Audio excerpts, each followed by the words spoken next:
If you look closely at the most reliable people in your life, the ones who always say yes, the ones who anticipate your needs before you even speak them, you will notice something unsettling. Beneath the smile and the endless availability, there is often a profound, heavy exhaustion. We are culturally conditioned to believe that selflessness is the ultimate good. We measure our worth by how much we can endure for others. But there is a shadow side to this virtue. When kindness is driven by a fear of letting people down, rather than a genuine desire to give, it stops being a gift. It becomes a debt you pay with your own mental health, your physical energy, and eventually your identity. If you have ever felt a flash of secret resentment while doing something nice for someone else, you are not a bad person. You are suffering from a very specific psychological phenomenon. Today, we are going to dismantle the myth of the good person, uncover why your brain is wired to overgive, and learn how to stop setting yourself on fire just to keep everyone else warm.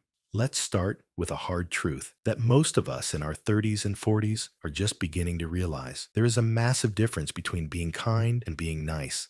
Niceness is social mechanics. It is agreeable. It is polite. It is low friction. Kindness, however, is about honesty and benevolence. And here's the trap. Deeply empathetic people often confuse the two. When you were a child, you likely learned a very effective survival strategy. If I am easy, if I am helpful, if I require nothing, I will be safe. I will be loved. This isn't just a habit. It is a neural pathway burned into your nervous system. You learned that your needs were expensive and your compliance was valuable. Fast forward 30 years. You are now the colleague who takes on the extra project. You are the partner who handles the mental load of the household without asking for help. You are the friend who listens to 3 hours of venting but never shares your own struggles. You are operating under a silent contract. The contract says, if I sacrifice enough for you, you will eventually take care of me. If I am selfless enough, I will be rewarded with love and security. But here is the problem with silent contracts. No one else signed it. Because you haven't voiced your needs, people assume you don't have any. You are training the world to overlook you. And when the reward doesn't come, when no one offers to help you move or asks how you are doing, that kindness curdles into resentment. Resentment is not a sign that you are mean. Resentment is a vital dashboard light. It is your psyche telling you that a boundary has been crossed and you are overgiving. Let's get technical for a moment, because this isn't just feelings. This is biology. Neuroscience shows us we have a mirror neuron system. When we see someone else in stress or pain, our brain lights up in the same areas. We literally feel a microdose of their experience. This is the biological basis of empathy. It's why we can connect. But for the chronically kind, this system has no off switch. You are constantly absorbing the emotional data of the room. Your brain does not distinguish between healthy empathy, understanding someone's pain, and destructive empathy, carrying someone's pain. When you constantly override your own signals, saying yes when your body is screaming no, you are keeping your body in a state of chronic stress. Your cortisol spikes. Your immune system takes a hit. There is a term for this in psychology called compassion fatigue. It's most common in nurses and therapists, but we are seeing it now in parents, managers, and supportive friends. It is the state where your empathy simply runs dry. You reach for the cup to pour for someone else, and there is nothing left but dust. And what happens next is frightening. When we are depleted, we don't become kinder. We become numb, or worse, we become volatile. Have you ever snapped at your spouse over a dishwasher or felt a sudden dark rage when a friend asked for a small favor? That isn't you being evil. That is the pressure valve blowing off. The monster within isn't malice. It is years of repressed no's trying to escape all at once. This brings us to a concept that might challenge your entire worldview.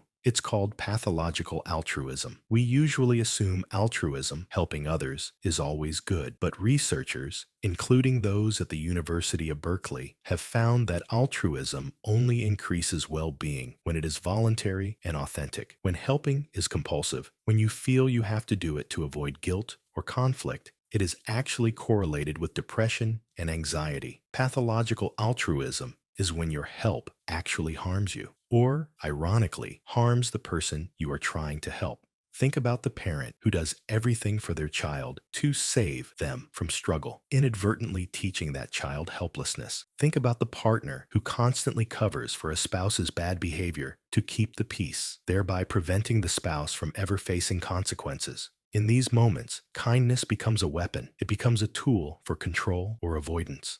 We use kindness to manage our anxiety. If I fix this for you, I don't have to feel anxious about you being upset. But that isn't love. That is anxiety management disguised as virtue. Real love requires truth. And sometimes the kindest thing you can do for someone is to allow them to struggle or to say, I cannot help you with this. If your kindness is preventing someone else from growing, it's not kindness, it's enabling. There is a subtle tragedy that happens to the person who never says no. You become invisible.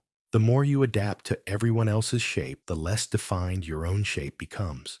You become water, filling whatever cup is placed in front of you. People stop asking what you want because historically, the answer has always been whatever you want. You might think this makes you easy to get along with, but in reality, it makes you impossible to know. Relationships require two distinct people to exist. If you erase yourself to make room for the other person, there is no relationship anymore. There is just one person and a mirror that reflects them back. This is why nice people often feel lonely, even when surrounded by friends, because the people around you are in love with your compliance, not your character. They love the mask, not the face beneath it. If this is resonating with you, if you feel seen, but also a little called out, hit the like button. It helps us find other recovering nice people who need to hear this message. So, how do we break the cycle? How do we move from this anxious niceness to authentic kindness? The goal is not to stop being a good person. The goal is to stop being a compliant person. It starts with understanding the oxygen mask principle. We hear this all the time. Put your mask on first. It feels cliche, but let's look at the logic. If you pass out, you are dead weight. You are not an asset to the people you love. You are a liability. Self-preservation is the foundation of generosity. You cannot give what you do not have. Here is the roadmap to reclaiming your kindness. Strategy 1. The pregnant pause. The next time someone asks you for something,